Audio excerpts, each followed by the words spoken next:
सुंदर अशा गीताबद्दल देवाला धन्यवाद। यावेळेस आपण वधस्तंभावरील दुसऱ्या उद्गाराकडे जात आहोत। प्रभू येशूने वधस्तंभावर काढलेला दुसरा उद्गार, दुसरा शब्द लुककृत शुभवर्तमान याचा 23वा अध्याय 42 व 43 वचन आपल्याला सांगते। मग तो म्हणाला, हे येशू, तू आपल्या राजाधिकाराने येशील तेव्हा माझी आठवण कर। तो त्याला म्हणाला, मी तुला खचित सांगतो, तू आज माझ्याबरोबर सुखलोकात असशील। प्रियांनो, हा तारणाचा उद्गार आहे। इफिस 2:8 या वचनानुसार आपल्याला समजते, कारण कृपेनेच विश्वासाच्या द्वारे तुमचे तारण झालेले आहे, आणि हे तुमच्या हातून झाले असे नाही, तर हे देवाचे दान आहे। वधस्तंभावरील 2 चोरांपैकी एकाने प्रभू येशूवर विश्वास ठेविला आणि कृपेने त्याला विश्वासाच्या द्वारे तात्काळ तारण प्राप्त झाले। या तारणाच्या उद्गाराविषयी वचनातून अधिक मार्गदर्शन करण्यासाठी आपल्या मंडळीचे आध्यात्मिक पिता पास्टर यांनी पुढे यावं अशी मी त्यांना विनंती करते।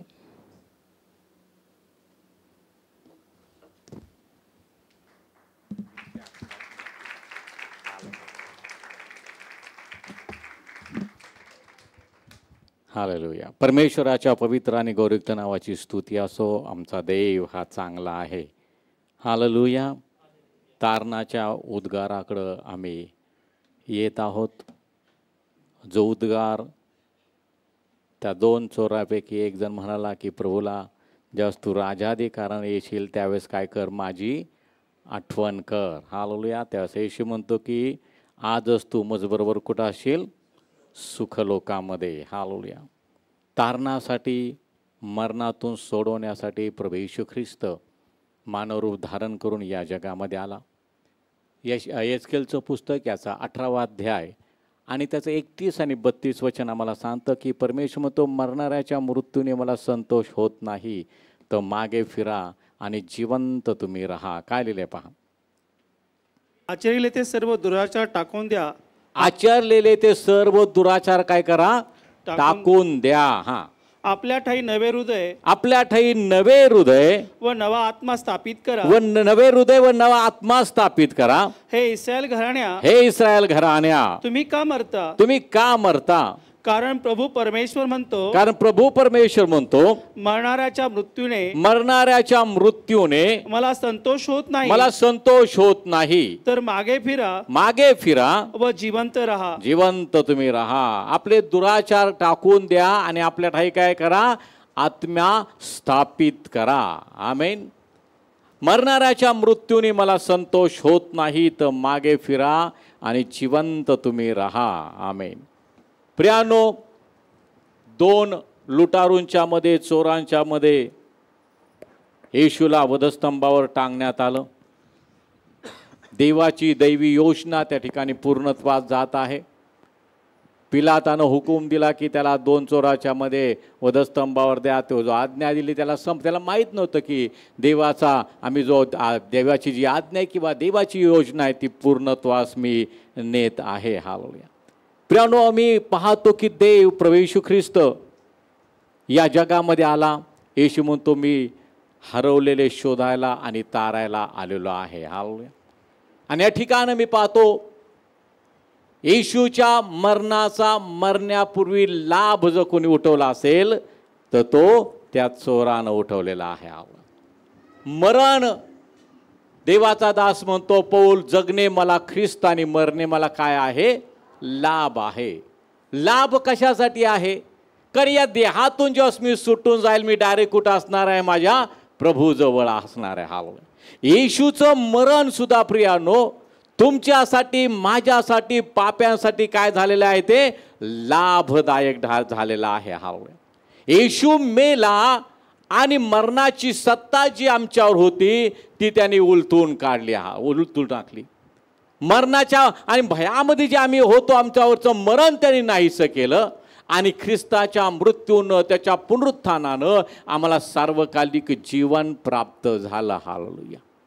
येशू म्हणतो की आज तू मजबरोबर सुखलोकात असशील। या वचनावरनं, या उद्गारावरनं मी पाहतो की जीवन देण्याचा अधिकार आमच्या प्रभू येशू ख्रिस्ताला आहे। हालेलुया। आणि म्हणून मी पाहतो बाप्तिस्मा करणारा योहान जेव्हा तो घोषणा करत होता, पश्चाताप करा, कारण स्वर्गाचं राज्य जवळ आलेलं आहे. हालेलुया.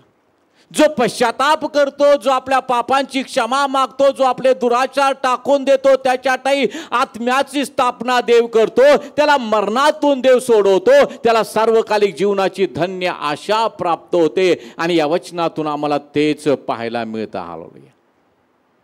देवाचा आम्हाला सांगतो, येशू म्हणतो, जो माझवर विश्वास ठेवतो तो मेला असेल तरी जगेल, आणि जो जिवंत असून माझवर विश्वास ठेवतो तो कधीही मरणार नाही. हालेलुया. ही देवाची दैवी योजना आहे प्रियानो. मनुष्याने पाप केलं, एकाच्या आज्ञाभंगानं, आणि मरण मनुष्यामध्ये पसरलं, आणि एकाच्या आज्ञांकितपणामुळं मनुष्याला जीवन प्राप्त झालं. पित्याची इच्छेप्रमाणे, पित्याच्या आज्ञेप्रमाणे येशू ख्रिस्त या जगामध्ये आला, मानवरूप धारण करून तो या जगामध्ये आला. साऱ्या जगाचं पाप त्याच्यावर लादण्यात आलं. ते पापाचं ओझं घेऊन तो वधस्तंभावर गेला. तो आमच्यासाठी वधस्तंभावर त्याला ठार मारण्यात आलं. ते मरण त्यांनी सहन केलं, आणि तुम्हाला मला जीवन त्यानं दिलेलं आहे. हालेलुया. अतिशय नाशाच्या खाच्यातून, दलदलीच्या चिखलातून त्यानं आम्हाला बाहेर काढले. म्हणून मी सुरुवातीलाच तुम्हाला सांगितलं की वधस्तंभाचं शिक्षण तारण प्राप्त होत असलेल्या लोकांसाठी सामर्थ्याचं आहे. हालेलुया. आम्ही तिकडे लक्ष द्यावं प्रियानो. आम्ही तारणाच्या मार्गामध्ये आहोत. आम्ही त्या आणि पूर्णत्वाच्या दिशेने वाटचाल करणारे आहोत प्रियानो. त्या वधस्तंभावर असणाऱ्या चोराकवरनं आम्हाला हे शिकायला मिळतं, येशूला जीवन देण्याचा अधिकार आहे, तारण देण्याचा अधिकार आहे, आणि त्या ठिकाणी आम्ही ते पाहत आहोत. याचा अर्थ काय की जसं चोराला प्राप्त झालं तसं प्रत्येकाला होणार आहे का? होणार आहे का? नाही. बरेच लोक आम्ही पाहतो आपल्या जीवनामध्ये फार हलगर्जीपणा असं जीवन जगत असतात, आणि मग म्हणतात की चोराचं नाही का तारण झालं ऐन वेळेला. तसं आमचं पण होणार आहे. ऐन वेळेला देवाजवळ क्षमा मागायची, पापांची क्षमा मागायची. देव काय आपला क्षमा करणारा देव आहे. पण मनुष्याला मरण कसं येईल तुम्हाला माहिती आहे का? कुणाला कसं मरण येईल? काही काळाच्या आतमध्ये लोक जातात प्रियानो. मग कुठं आलंय? मग म्हणून प्रियानो आम्हाला मरणातून सोडणारा तो देव आहे. आम्हाला स्वर्गीय स्थानावर त्यानं आम्हाला बसवलेलं आहे, आम्हाला जिवंत त्यानं केलेलं आहे, आणि ते सार्वकालिक वतन आम्हाला मिळवायचे, जे वतन किंवा जो आशीर्वाद त्या चोरानं मिळवलेला आहे. हालेलुया. 51 अध्यायाच्या पहिल्या 2 वचनामध्ये अतिशय सुंदर वचन आम्हाला पाहायला मिळतं. परमेश्वराला शरण जाणाऱ्यांनो, जर आम्ही देवाला शरण गेलेलो आहे तर काय त्या ठिकाणी आहे पहा. वचन काय लिहिलंय पहा. तुम्ही जे धार्मिकतेस अनुसरणारे, परमेश्वरात शरण जाणारे, ते माझे ऐका. ज्या खडकातून तुम्हास खोदून काढले, त्याकडे व खाणीच्या ज्या खळग्यातून तुम्हास काढिले, तुम्हाला खणून काढले. नीट वाचा. खळग्यातून तुम्हास खणून काढिले. पुन्हा एकदा परत ते वचन वाचा. तुम्ही जे धार्मिकतेस अनुसरणारे, परमेश्वरात शरण जाणारे. धार्मिकतेस अनुसरणारे कोण कोण आहे या ठिकाणी? हात वर करा की. एवढं घाबरत आहे का? धार्मिकतेला अनुसरत नाही का तुम्ही? प्रभूच्या मागे चालता की नाही? मग सगळ्यांनी हात वर करा. धार्मिक आहात तुम्ही येशूच्या रक्ताने. आमेन. आमेन म्हणा. धार्मिकतेस अनुसरणारे. पुढं परमेश्वरात शरण जाणारे, ते माझे ऐका. देव म्हणतो ते माझे तुम्ही ऐका. ज्या खडकातून तुम्हास खोदून काढले, त्याकडे व खाणीच्या ज्या खळग्यातून तुम्हास खणून काढले, त्याकडे लक्ष द्या. हालेलुया. म्हणून आम्ही वधस्तंभाकडे पाहावं, आम्ही वधस्तंभाच्या शिक्षणाकडे लक्ष द्यावं. आम्ही वधस्तंभावर येशूने उद्गारलेले 7 वचनाचं मनन करत असताना मी मगाशीच तुम्हाला सांगितलं की मी आज माझी अवस्था कुठली आहे ते आम्ही तपासणं फार गरजेचं आहे. हालेलुया. या उद्गारावर मी पाहतो येशूला जीवन देण्याचा अधिकार आहे. म्हणून त्या ठिकाणी तो म्हणतो आजच तू माझ्या बरोबर सुखलोकात असशील. हालेलुया.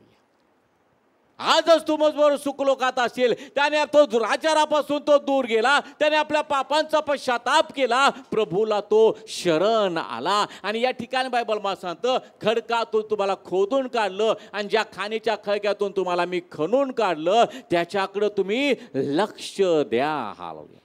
इतक्यात मी पूर्ण झालो असं नाही. मागील गोष्टीकडे दुर्लक्ष करून पुढील गोष्टीकडे लक्ष लावून मर्यादेवर खुणेपर्यंत धावणं हेच एक माझं काम आहे. म्हणून वचनाचा अर्थ नीट आम्ही समजून घेणं गरजेचं आहे. वचन आपल्याला जसं पाहिजे त्याप्रमाणे ते आम्ही स्वीकारणं गरजेचं नाही. तर प्रियानो, देवाचा आत्मा काय सांगतो, वचनाचा अर्थ काय आहे ते आम्ही समजून घेणं फार गरजेचं आहे. हालेलुया. पवित्र शास्त्र आम्हाला सांगता पुन्हा एकदा ते वचन, मग तो म्हणाला, हे येशू, तो आपल्या राजाधिकाराने येशील तेव्हा माझी आठवण कर. तो त्याला म्हणाला, मी तुला खचित सांगतो, तू आज मजबरोबर सुखलोकात असशील. त्याने आपल्या पापांचा पश्चाताप केला, कबूल केलं. आणि प्रियानो, बायबल सांगतं की त्यानं काय केलेलं आहे, विजय मिळवलेला आहे. आमेन, आमेन म्हणा. विजय मिळवला प्रियानो त्याने. जो पश्चाताप करतो, जो आपल्या पापांची क्षमा देवाजवळ मागतो, येशूच्या रक्तानं स्वतःला शुद्ध करून घेतो, पूर्ण देवाला समर्पित होतो, तो काय करतो, तो विजय मिळवतो. आणि तो विजय त्याला काय मिळवून देतो प्रियानो, जीवनाच्या झाडावरच्या फळाचा अधिकार. हालेलुया.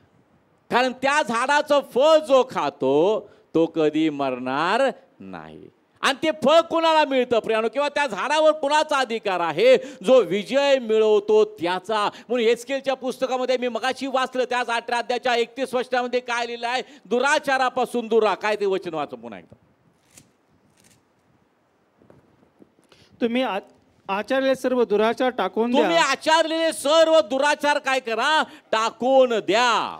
आपल्या ठाई नवे हृदय, आपल्या ठाई नवे हृदय व नवा आत्मा स्थापित करा. नव हृदय आणि नवा आत्मा स्थापित करा. त्या शेवटच्या क्षणाला त्यानं नव हृदय नवा आत्मा त्याच्या ठाई स्थापित झाला. कशाच्या द्वारे, हे प्रभू तुझ्यास राजाधिकाराने येशील, माझी आठवण कर. हालेलुया. माझ्या भावांना बहिणींनो, अतिशय सुंदर अशी प्रार्थना. त्याच्या अगोदर तो आपल्या सहकार्याला दोष देत आहे. काय लिहिले त्या वचनामध्ये पहा, वधस्तंभावर खेळलेल्या त्या अपराधातील एकाने त्याची निंदा करून म्हटले. अपराधातील एकाने त्याची निंदा म्हणजे कुणाची निंदा केली, येशूची निंदा केली. काय तो म्हणतो, तू ख्रिस्त आहेस ना, तू ख्रिस्त आहेस ना, तर स्वतःचा व आमचा बचाव कर. तो स्वतःचा व आमचा बचाव कर. तू ख्रिस्त आहेस ना, तू तारणारा आहेस ना, तर स्वतःचा बचाव कर, आमचाही बचाव कर. हालेलुया. मग पुढे तो काय म्हणतो पहा, परंतु दुसऱ्याने त्याला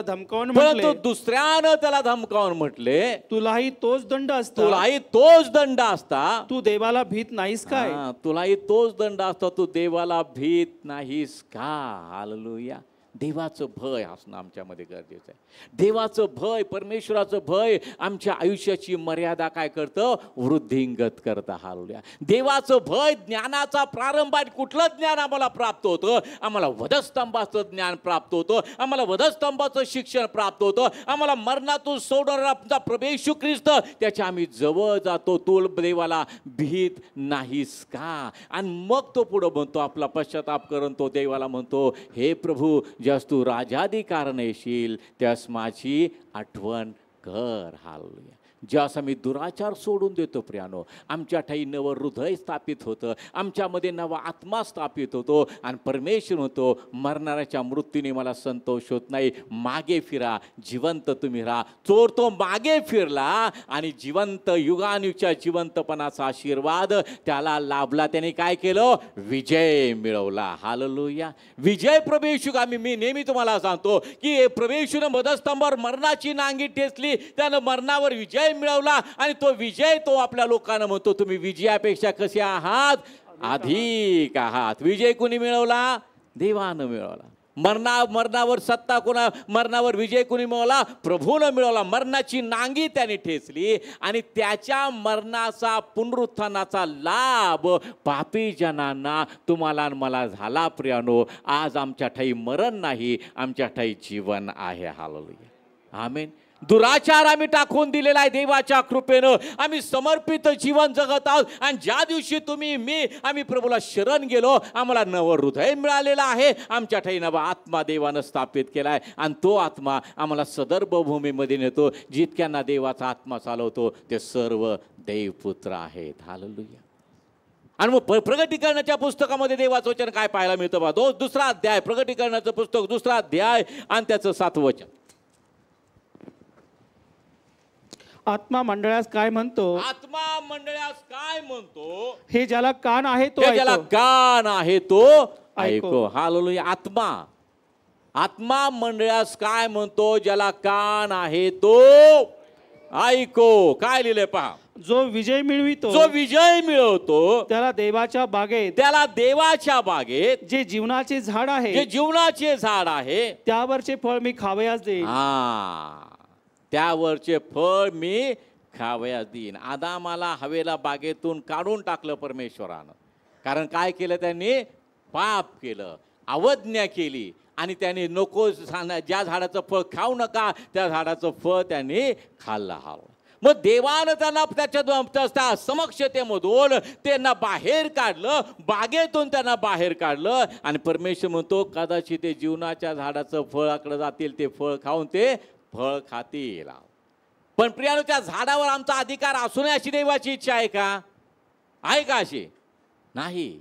आम्ही त्या झाडाचं फळ खावं देवाची इच्छा आहे. पण आता आम्ही पाहतो, जो आपल्या पापांचा पश्चाताप करतो, जो स्वतःला देवाला शरण जातो, जो प्रभू येशू ख्रिस्ताला आपला वैयक्तिक तारणारा प्रभू म्हणून स्वीकारतो, जो पाण्यामध्ये बुडून बाप्तिस्मा घेतो आणि जो शेवटपर्यंत प्रभूला विश्वास राहतो, त्याला काय मिळणार आहे? तो विजय मिळवतो आणि देवाच्या बागेत जे जीवनाचे झाड आहे त्यावरचे फळ मी त्याला खावयास देईन, असं कोण म्हणतो?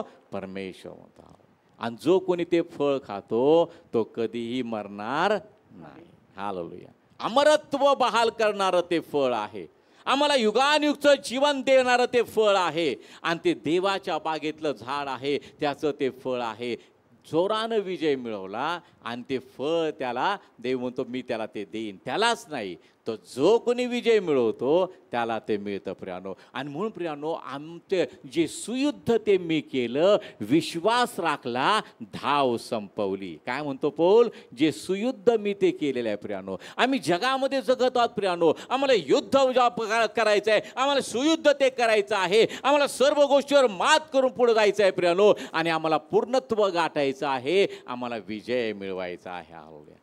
जो मी त्याला फळ, जीवनाच्या झाडाचे फळ आहे त्यावरचे फळ मी त्याला खावयाला देईन. हालेलुया. प्रियानो, आम्ही पाहतो येशू ख्रिस्तानं जो शब्द उच्चारला त्याच्या मागे मी मगाशी तुम्हाला सांगितलं की देवाची दैवी योजना त्या ठिकाणी पूर्णत्वात जात आहे. प्रेषितांच्या कृत्यामध्ये आम्ही पाहतो 4था अध्याय आणि त्याचा 28 वचनामध्ये काय लिहिलं पहा.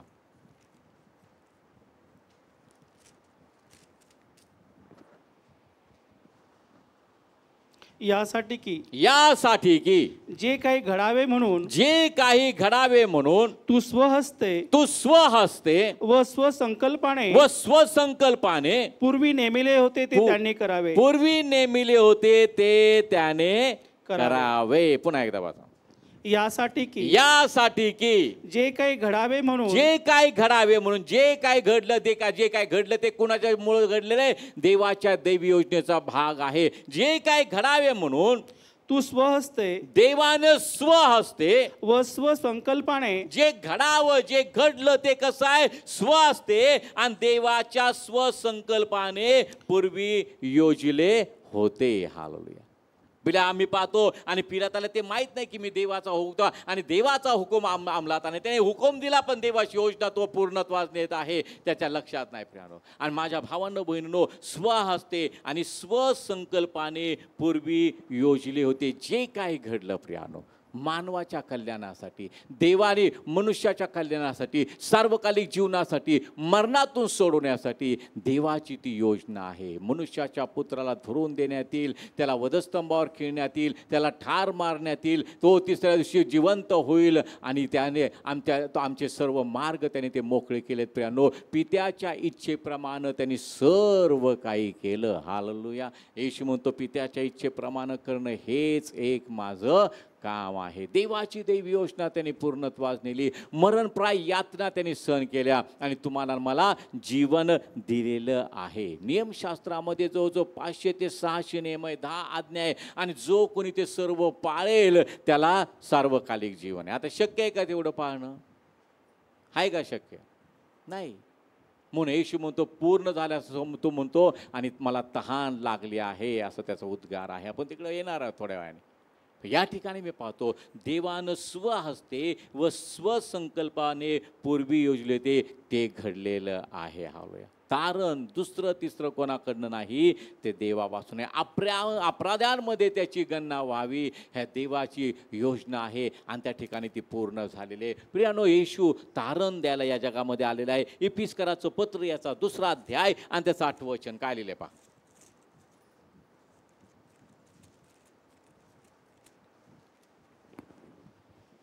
तुमचे तारण कृपेनेच विश्वासाच्या द्वारे झाले आहे आणि हे तुमच्या हातून झाले नाही, आणि हे तुमच्या हातून झाले नाही, तर हे देवाचे दान आहे.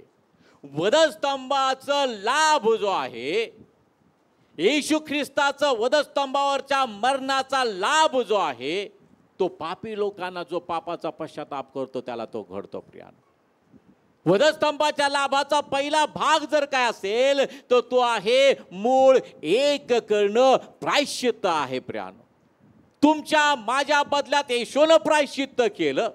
पापाचं वेतन मरण ते त्यांनी सहन केलं. आम्ही पाहतो आमचे क्लेश त्यांनी वाहिले, आमचे व्याधी त्याने स्वतःवर घेतले आणि त्या व्याधीतून, त्या क्लेशातून, त्या मरणातून, त्या शापातून त्यानं तुमची माझी सुटका केलेली आहे. तारण प्रभूपासून आहे. म्हणून या ठिकाणी बायबल सांगतं तुमचे तारण कृपेनेच विश्वासाच्या द्वारे झाले आहे. हालेलुया. त्या चोरानं प्रभूवर विश्वास ठेवला. विश्वासानं तो कबूल करतो. तो म्हणतो, हे प्रभू, ज्यास तू राजाधिकार येशील त्यास माझी आठवण कर. हालेलुया. आठवण कर. प्रियानो, देव आठवण करतो म्हणजे काय? बायबल सांगतं देवानं आमची आठवण केली आणि त्यानं आम्हाला आशीर्वाद दिला. आता आशीर्वाद म्हणजे काय? घरदार, बंगला, गाडी, अमुक तमुक आशीर्वाद आहे का? आशीर्वाद म्हणजे सार्वकालिक जीवन.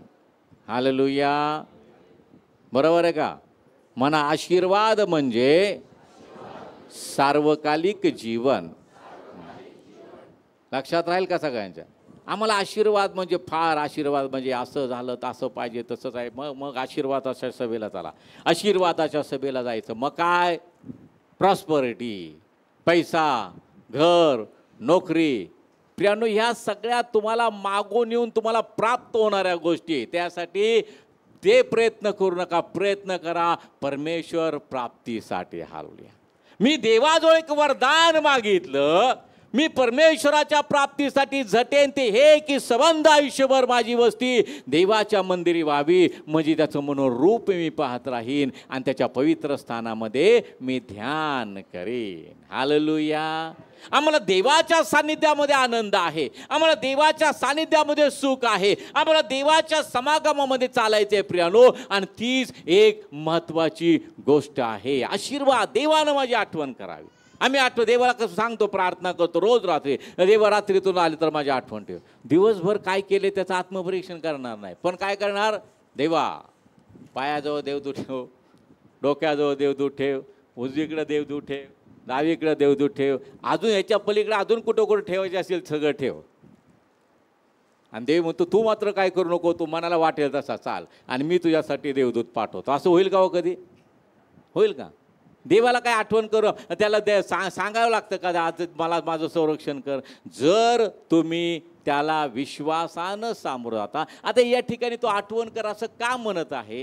कारण तो त्या पहिल्यांदाच प्रभूला शरण गेलेला आहे आणि त्याला माहीत आहे की राजाधिकारानं एक दिवस प्रभू येणार आहे आणि तेव्हाच माझी आठवण कर. हालेलुया. माझ्या भावानं बहिणींनो, देव आमची आठवण करतो म्हणजे देव आम्हाला सार्वकालिक जीवन देतो. हालेलुया. म्हणून आम्ही स्वर्गीय स्थानावर बसवलेले लोक आहोत. आमेन.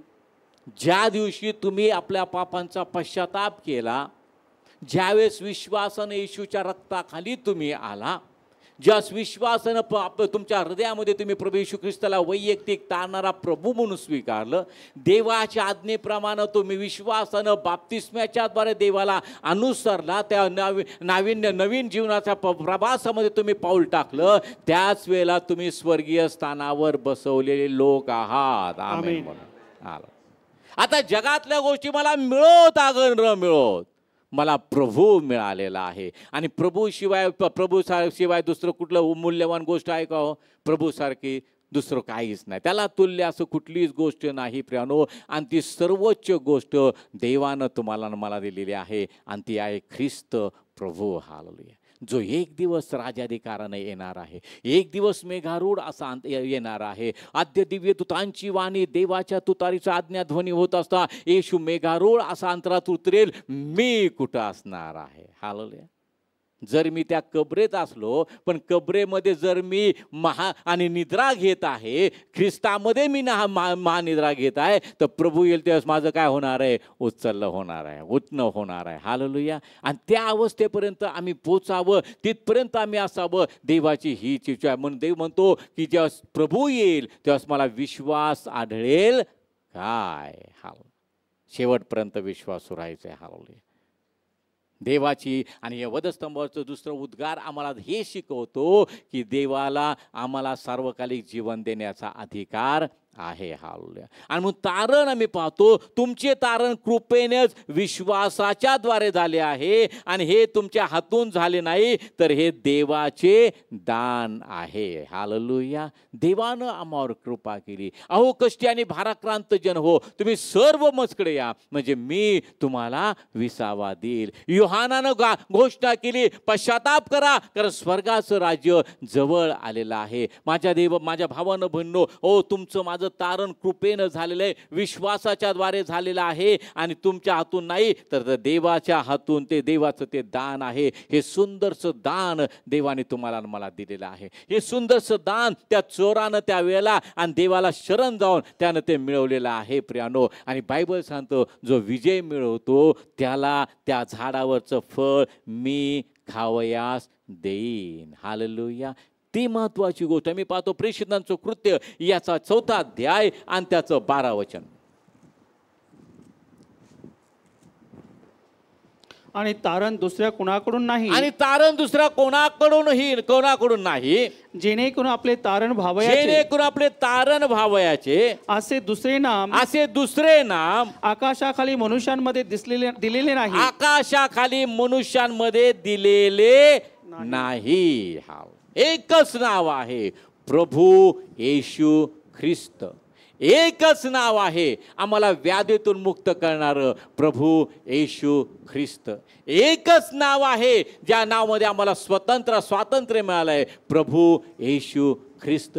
एकच नाव आहे याच्यामध्ये आम्हाला शांती, मुक्ती, आरोग्य आणि बंधनातून सुटका प्राप्त झाली आहे. ते नाव म्हणजे प्रभू येशू ख्रिस्त. मुक्ति का नायक है वो, जय मुझे देता है. हालेलुया. तो मुक्तीचा नायक आहे, आम्हाला विजय देणारा तो देव आहे. आणि जो कोणी प्रभू येशूमध्ये आहे तो विजयामध्ये, गौरवामधून गौरवामध्ये, सामर्थ्यामधून सामर्थ्यामध्ये जात आहे. हालेलुया. तत्व प्रियानो जगामध्ये अनेक आहेत. एकच गोष्ट लक्षात ठेवा, येशू शिवाय तारण नाही. मार्ग, सत्य आणि जीवन मीच आहे. माझ्याद्वारे आल्यापासून पित्याकडं कोणी जात नाही. मार्ग तो आहे, सत्य तो आहे, जीवन तो आहे. म्हणून देवाकडे या प्रियानो, प्रभूकडे या. म्हणून तारण दुसऱ्या तिसऱ्या कोणाकडून नाही, जेणेकरून आपले तारण व्हावयाचे असे दुसरे नाम आकाशाखाली मनुष्यांमध्ये दिलेलं नाही. लक्षात ठेवा. हे सांगण्यामागचं कारण हे आहे प्रियानो, आजकालचे काही प्रीचर जे आहेत ते स्वतःला येशू सारखं लोकांसमोर प्रगट करत आहेत प्रियानो. परवा एक व्हिडिओ मी पाहिला, एक स्वतःला खूप मोठे देवाचे दास समजणारे, झावळ्याचा रविवार त्या ठिकाणी साजरा झाला. दोन्हीकडं एक ठिकाणी ते जीजसची फिल्म दाखवायचा पार्ट आहे आणि एक ठिकाणी ते सेवक चालले. येशू ज्याप्रमाणे त्या झावळ्याच्या रविवारी तो जात होता, लोक त्या मार्गावर आपले कपडे वस्त्र अंतरत होते, जयघोष करत होते, त्याप्रमाणे त्या सेवकाच्या दोन्ही बाजूला लोक बसलेत गुडघ्यावर आणि ती वस्त्र टाकतायत आणि ते सेवक दोन्हीकडच्या लोकांच्या डोक्यावर हात ठेवून पुढं चाललेत, स्वतःला येशू म्हणून घेत आहेत. या लोकांचा न्याय शेवटच्या काळामध्ये अतिशय भयंकर होणार आहे. आणि अशा लोकांच्या नादी स्वतःला आणि ख्रिस्तासारखं स्वतःला समजणाऱ्या लोकांच्या नादी, अशा सेवकांच्या मागे लोक झुंडीच्या झुंडी जात आहेत. अज्ञानामुळं माझे लोक बंदिवासामध्ये. सेवकाचं एकच काम आहे, लोकांना हाताला धरायचं आणि येशूच्या हातामध्ये त्यांचा हात द्यायचा. देवाकडं पहा, ख्रिस्ताकडं पहा, येशूकडं पहा, कारण तारण दुसऱ्या तिसऱ्या कोणाकडनं नाही. तारण फक्त येशू येशू येशू आणि येशूमध्येच आहे, जे तुम्हाला प्राप्त झालेलं आहे. आम्ही फक्त देवाचे सेवक आहोत. तुम्हाला शिकवायला आम्हाला देवानं ठेवलेलं आहे आणि आम्ही शिकवत नाही तर आमच्यामध्ये असलेला देवाचा आत्मा, तो अभिषेक तुम्हाला शिकवत आहे की प्रभू लवकर येत आहे. प्रभूला विश्वासू राहा. प्रभू लवकर येत आहे. येशूच्या शिक्षणाकडे लक्ष द्या. प्रभू लवकर येत आहे. आपलं जीवन प्रभूला समर्पित करा. येशू लवकर येत आहे. आपली दृष्टी प्रभूकडे लावा. विश्वासाचा उत्पादक आणि पूर्ण करणारा येशू याच्याकडं पहा, म्हणजे तुमचं मन खचून तुमचा धीर सुटणार नाही. त्या चोरानं येशूकडं पाहिलं, त्याचं मन खचलं नाही, त्याचं धीर सुटला नाही, कारण त्याला माहिती की ज्याला मी हाक मारली त्याच्यामध्येच जीवन आहे. ज्याला तुम्ही हाक मारली त्याच्यामध्ये जीवन आहे. आणि त्याच विश्वासानं पुढं चाला. तुम्हाला त्या जीवनाच्या झाडाच्या फळ खायला देव देणार आहे. हालेलुया. येशू येशू आणि येशू. हालेलुया. देव आपलं गौरव मनुष्याला कधीही देत नाही, पण देव त्याचं गौरव मंडळीला देतो, कारण मंडळी ख्रिस्ताचं अंग आहे. हालेलुया. म्हणून ते गौरव जर तुम्हाला पाहिजे असेल तर तुम्ही त्या मंडळीचं अंग म्हणून त्या मंडळीला घट्ट बिलगणं गरजेचं आहे. हालेलुया. नीट लक्ष द्या. देव आपलं गौरव मनुष्याला कधी देत नाही, पण देव त्याचं गौरव त्याच्या वधूला देतो. मग तुम्ही ते अंग असणं गरजेचं आहे. प्रत्येक अंग आपापल्या परिमाणाप्रमाणे विकसित होऊन त्या शरीराला कसं बांधलं पाहिजे? घट्ट बांधलं पाहिजे. हालेलुया. मंडळीला गौरव आहे म्हणून मंडळी गौरवयुक्त मंडळी आहे, सुरकुती विरहित मंडळी आहे, परिपूर्ण मंडळी आहे, गौरव मंडळीला आहे. म्हणून त्या गौरवाचा अनुभव तुम्हाला जर घ्यायचा असेल तर मंडळीला घट्ट बांधलं जा. हालेलुया. मंडळी महत्त्वाची आहे. आज मंडळी सोडून शिक्षण सुद्धा फार आलेलं आहे. हालेलुया. आणि सगळं काय चुकीचं चाललेलं आहे. प्रभूला धन्यवाद द्या की देवानं तुम्हाला एका मंडळीचं अंग बनवलेलं आहे. आणि सर्व जागतिक मंडळ्या एक दिवस देव त्यांना उचलून घेणार आहे. देव मंडळीला घ्यायला येणार आहे, कुणा एका व्यक्तीला घ्यायला येणार नाही. हालेलुया. म्हणून मंडळीशी संलग्न राहा, मंडळीशी बांधील राहा, मंडळीमध्ये येणं जाणं असू द्यात, कारण देव प्रभू हा वर आहे, मंडळी त्याची वधू आहे. हालेलुया. आणि आठवण करणारा कोण आहे? प्रभू आहे. त्यानं आमची आठवण केली आणि त्यानं आम्हाला आशीर्वाद दिला. कोण जर म्हटलं माझ्याकडे या, मी तुम्हाला प्रॉस्परिटी शिकवतो, म्हणायचं आम्हाला प्रॉस्परिटी नको, आम्हाला प्रॉस्परिटी मिळालेली आहे. देवाचं वचन सर्वात मोठं धन आणि संपणारं धन आज माझ्याजवळ आहे. हालेलुया. तुम्ही जगातले सर्वात श्रीमंत लोक आहात, कारण तारण देणारा प्रभू तुमच्या मध्ये आहे. हालेलुया. स्वर्गाचा पृथ्वीचा अधिकारी तुमच्या मध्ये आहे. म्हणून तारण दुसऱ्या तिसऱ्या कोणाकडून नाही, जेणेकरून आपले तारण व्हावयाचे असे दुसरे नाम आकाशाखाली मनुष्यामध्ये दिलेले नाही. पुढे आम्ही पाहतो रोमकराचं पत्र याचा 10वा अध्याय आणि त्याचं 4थं वचन.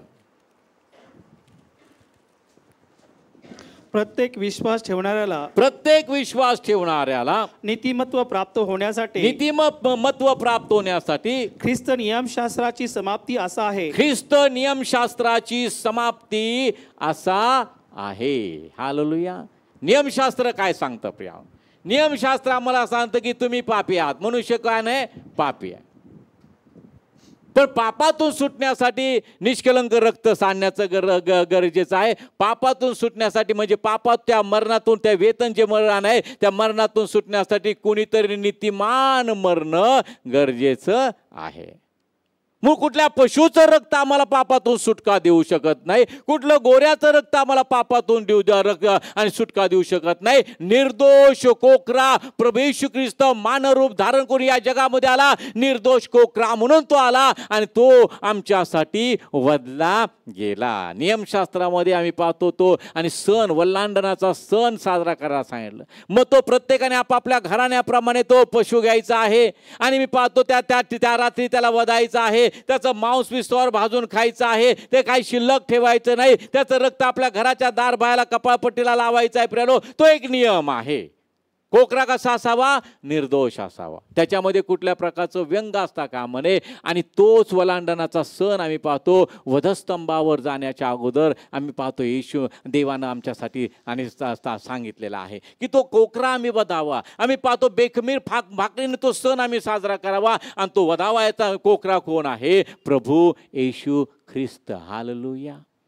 त्याला निर्दोष, त्याला स्वतःचं निर्दोषत्व सिद्ध करण्यासाठी आम्ही पाहतो त्याला 3 कोर्टामध्ये 4 वेळा उभं करण्यात आलं आणि 4ही वेळा न्यायाधीशांनी काय न्याय दिलेला आहे? याच्यातही कुठला दोष आढळत नाही. जुन्या कराची स्थापना, नव्या कराची स्थापना, जुन्या कराची पूर्णत्व करून देवानं केलेली आहे. नियमशास्त्राची समाप्ती आहे. हालेलुया. काय लिहिले बायबल? प्रत्येक विश्वास ठेवणाऱ्याला नीतिमत्व प्राप्त होण्यासाठी ख्रिस्त नियमशास्त्राची समाप्ती आहे. कारण देवाच्या नियमाप्रमाणे जो कोणी निर्दोष कोकरा वधला जात नाही तोपर्यंत मनुष्याला पापातून मरणातून सुटका होत नाही. आणि देवानं आपला प्रिय पुत्र निर्दोष कोकरा आणि वधावयाचा कोकरा म्हणून या जगात पाठवला आणि 2024 वर्षापूर्वी वधस्तंभावरचं शापित मरण त्यांनी सहन केलं आणि त्यानं त्या पापातून, त्या मरणातून तुम्हाला मला सुटका दिलेली आहे. विधींचा दस्तऐवज जो तुम्हाला मला प्रतिकूल होता वधस्तंभावर खिळून त्यानं काय केलंय? रद्द केलेलं आहे. कलसेकराचं पत्र 2 अध्याय, मला वाटतं 13-14 वचन असेल. बघा काय.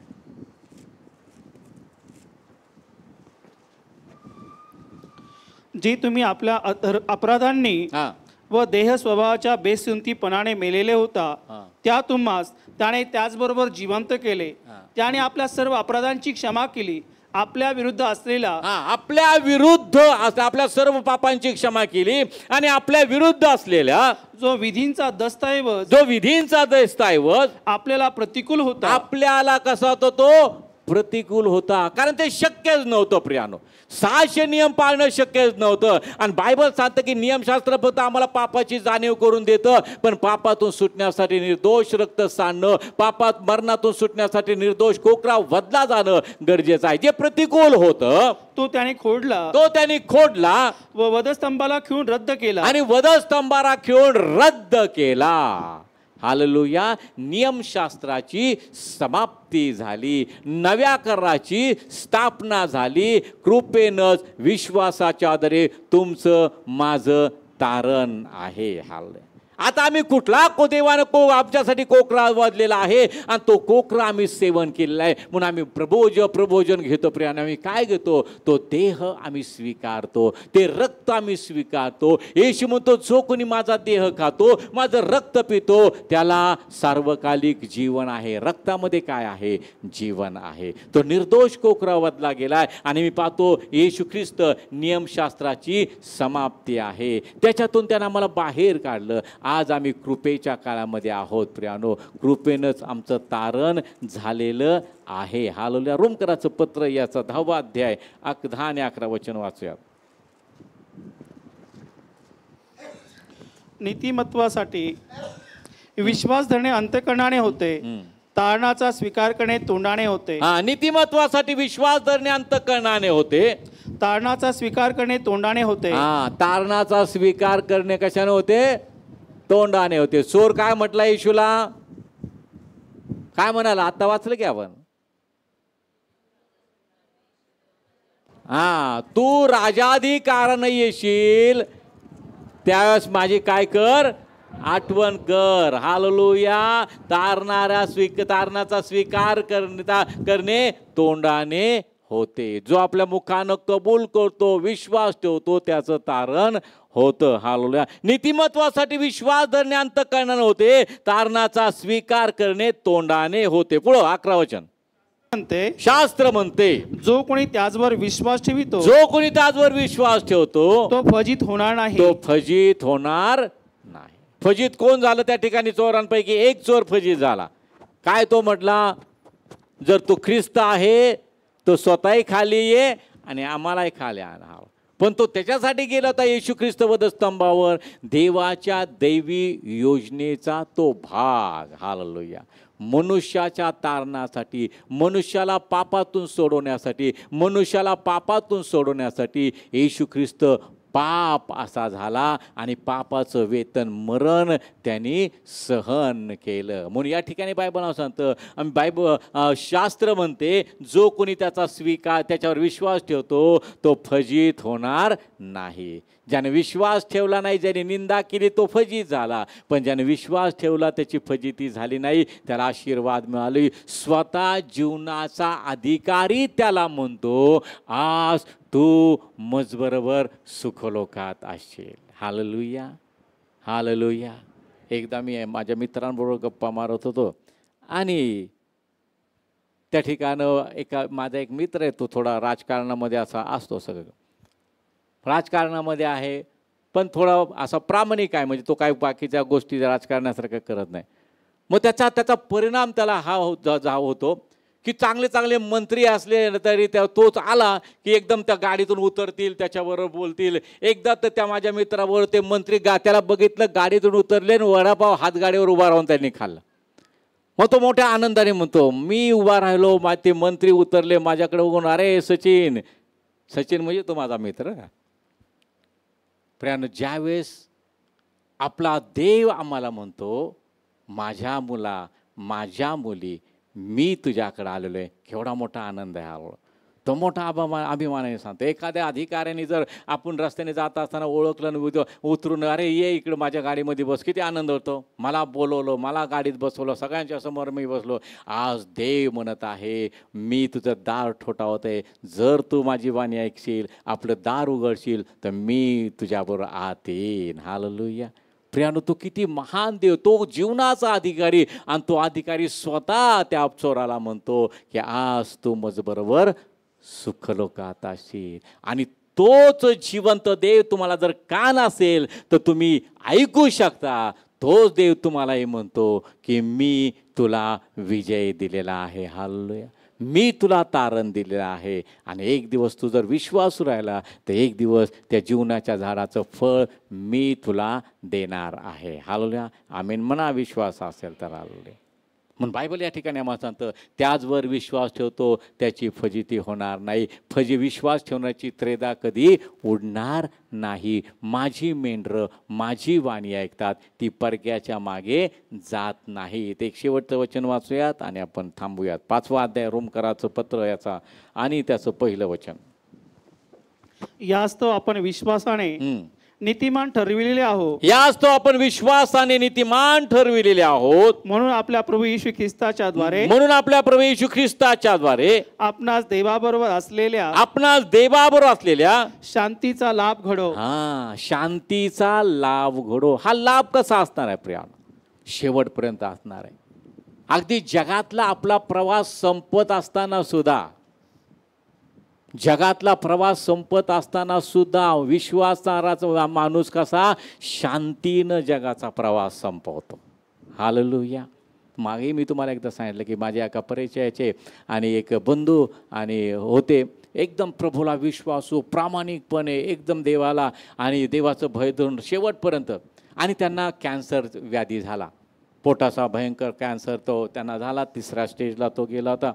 आणि आयुष्याच्या शेवटच्या काही दिवसामध्ये आणि त्यांच्या वेदना ज्यावेळेस वाढत होत्या, ते कुठल्या प्रकारे कुरकुर करत नव्हते. पहा कसं असतं विश्वासाचं जीवन. ते कुरकुर करत नव्हते, वेदना सहन करत होते आणि प्रभूजवळ एकच प्रार्थना करत होते, प्रभू ज्या वेदना मला होत आहेत, कृपा करून अशा वेदना तुझ्या मागे चालणाऱ्या कुठल्याही विश्वासणाऱ्याला होऊ देऊ नको. हालेलुया. हे विचार तीच व्यक्ती उच्चारू शकते ज्याला शांतीचा लाभ घडलेला आहे. हालेलुया. आणि अतिशय शांतीनं, अतिशय समाधानानं त्या व्यक्तीनं आपल्या जगातला प्रवास संपवला. आणि त्या डेड बॉडीकडे, चेहऱ्याकडे बघताना सुद्धा ती व्यक्ती शांतीनं प्रभूकडे गेली हे दिसत होतं प्रियानो. हालेलुया. शांतीचा लाभ शेवटच्या क्षणापर्यंत तुम्हाला तो मिळणार आहे प्रियानो. आणि म्हणून या ठिकाणी बायबल आम्हाला सांगतं की यास्तव आपण विश्वासाने नीतिमान ठरविलेले आहोत, म्हणून आपल्या प्रभू येशू ख्रिस्ताच्या द्वारे आपणास देवाबरोबर असलेल्या शांतीचा लाभ घडो. हालेलुया. ज्यांनी निंदा केली तोही मेला, आणि ज्यांनी प्रभूवर विश्वास ठेवला तोही मेला. शांतीनं कुणाचा प्रवास पूर्ण झाला? ज्यानं विश्वास ठेवला. हालेलुया. तो कसा गेला? शांतीने गेला. कारण तो शांतीनेच म्हटला, विश्वासानं म्हटला, आज तो आणि तुझ्यावर राजाधिकार नेशील, माझी आठवण ठेव. आणि त्याच वेळेला त्याच्या अंतःकरणामध्ये ती शांती आली प्रियानो. त्याने आपला प्रवास शांतीनं संपवला. आणि प्रभूमध्ये असणाऱ्या तुम्हा प्रत्येकाला तो शांतीचा लाभ शेवटपर्यंत घडणार आहे. विश्वासू राहा, प्रभूला विश्वासू राहा. तारण प्रभूपासून आहे.